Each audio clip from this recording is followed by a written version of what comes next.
Niin se aika rientää. Nyt sitä ollaan nimittäin virallisesti kesälomalla. Suomalainen kun jää kesälomalle, niin sehän yleensä tarkoittaa, että ollaan kuukausi vähintään putkeen.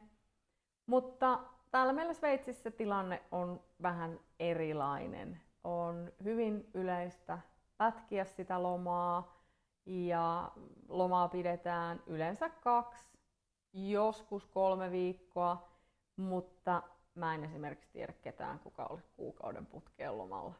Ehkä jotkut toiset ulkosuomalaiset tekee sitä, tiedä häntä. Mutta meidän loma on pituudeltaan 2 viikkoa. Me lomaillaan lisää sitten syksymällä ja talvella ja tulevana keväänä. Ja mun kohdalla loma alkoi jo edellisen viikon perjantaina. Työkaverini kutsui minut hänen häihinsä Puolaan, joten lensin Krakovaan ja sieltä vuokra-autolla sitten melko eteläiseen Puolaan sinne Zakopanen alueelle. Puolan liikennekulttuurihan on mitä on. Kaikki siellä käyneet varmasti sanomattakin tietää, mistä on kysymys, mutta silmiinpistävän hyvässä kunnossa oli kyllä tiet. Maisemat oli myöskin erittäin miellyttävät täällä Zakopanen alueella, joten kyllä siitä vähän sellainen ajatus jäi itämään, että ehkäpä jonain päivänä voisi matkailuautolla käydä näillä suunnilla.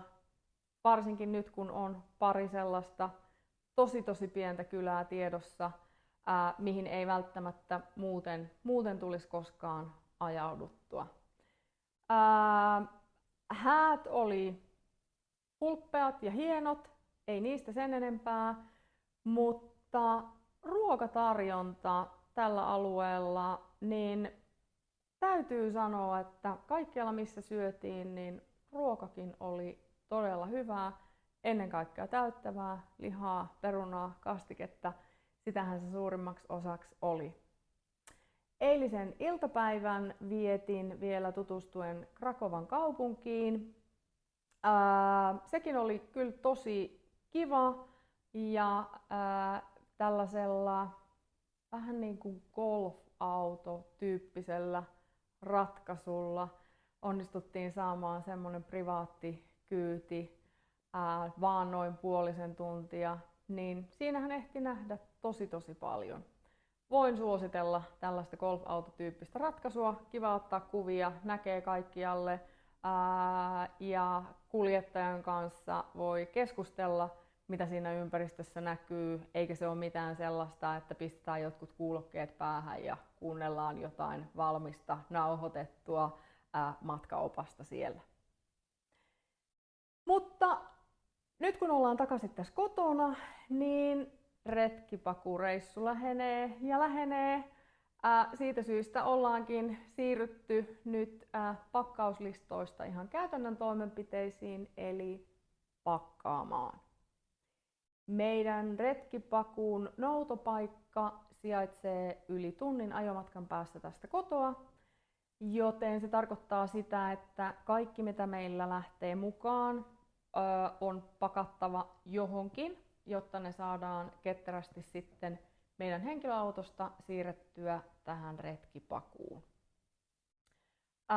Tämä henkilöautolla ensin tietysti on ehkä helpottava tekijä siinä, että jos ei ne kamat mahdu siihen henkilöautoon, niin sitten meillä on aivan liikaa tavaraa.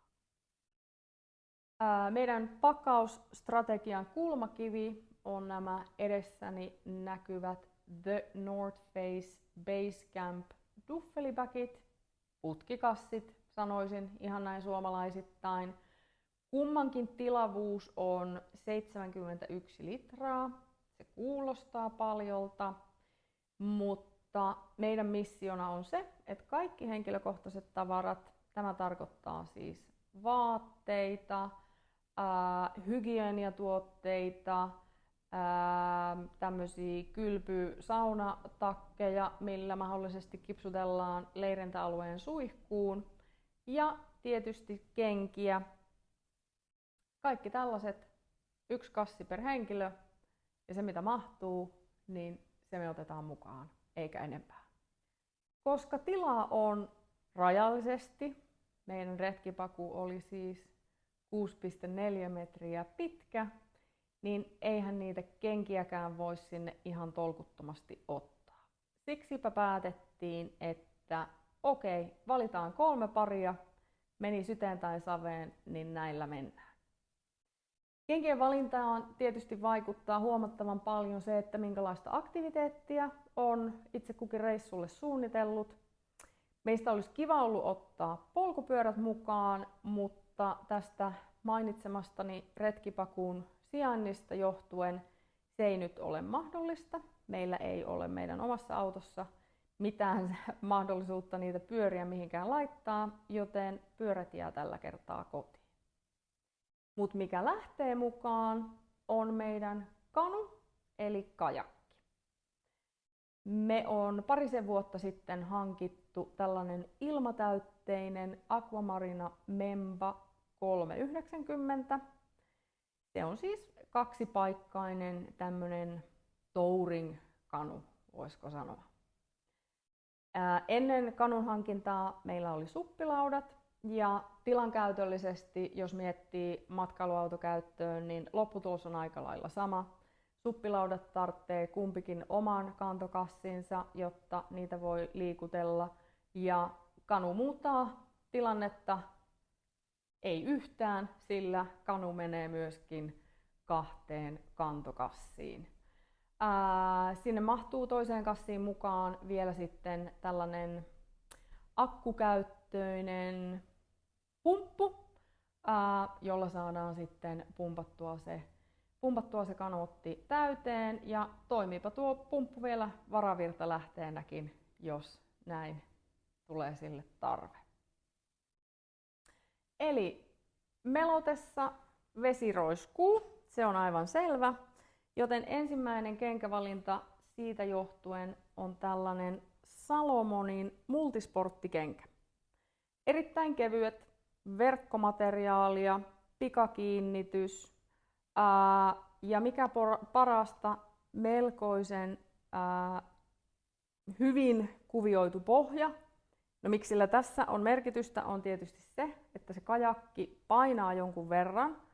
Se on kannettavan joko niissä repuissa rantaan ja pumpattava siellä, tai se esimerkiksi pumpataan täytöön autolla ja sitten kannetaan sinne rantaan, että tuommoisella varvassandaaliratkaisulla se kantaminen ei sitten enää olekaan niin kivaa.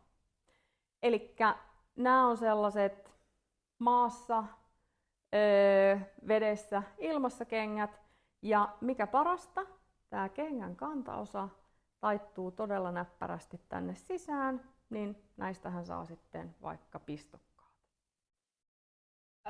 Näillä voisi periaatteessa lähteä vaikka haikkaamaan. Sitähän se multisportti tarkoittaa. Ei nyt ehkä olisi mun ykkösvalinta sellaiseksi kengäksi, mutta mahdollista se on. Sama homma täällä toimii myös pistokkaana. No eihän se retkipakuloma pelkkää aktiviteettia ole aamusta iltaan. Onhan siellä tarkoitus myöskin chillata, grillata, vaikkapa käydä kaupassa. Onhan siinä paljon muutakin.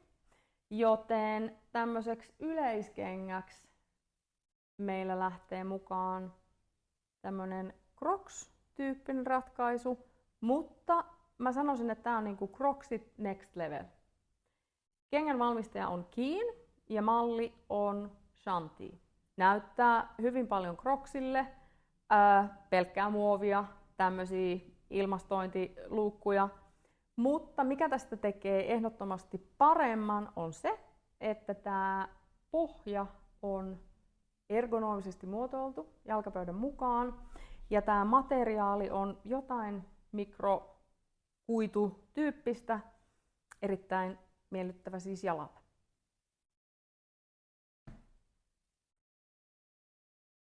Eikä siinä vielä kaikki.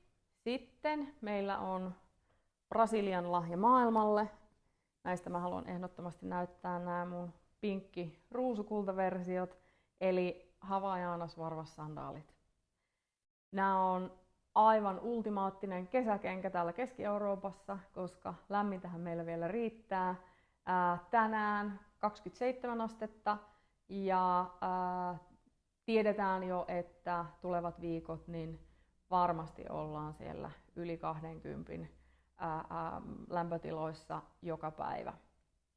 Elikkä näillä voi läpsytellä nyt vaikka sinne supermarkettiinkin, mutta jos nyt menee camping-alueella suihkuun, niin suihkuun voi mennä näissä, kuivaa myös todella nopeasti.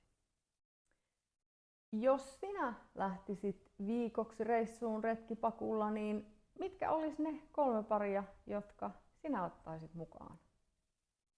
Tilaa kun on rajallisesti, niin me päätettiin lähteä näillä, mutta koska matkan alkuun on vielä hetkisen aikaa, jos tulee jotain ihan älyttömän hyviä kommentteja kengistä, joita me ei ehkä ajateltu, että voisi olla just ne, mitä me tarvitaan, niin mielellään otetaan vinkkejä vastaan.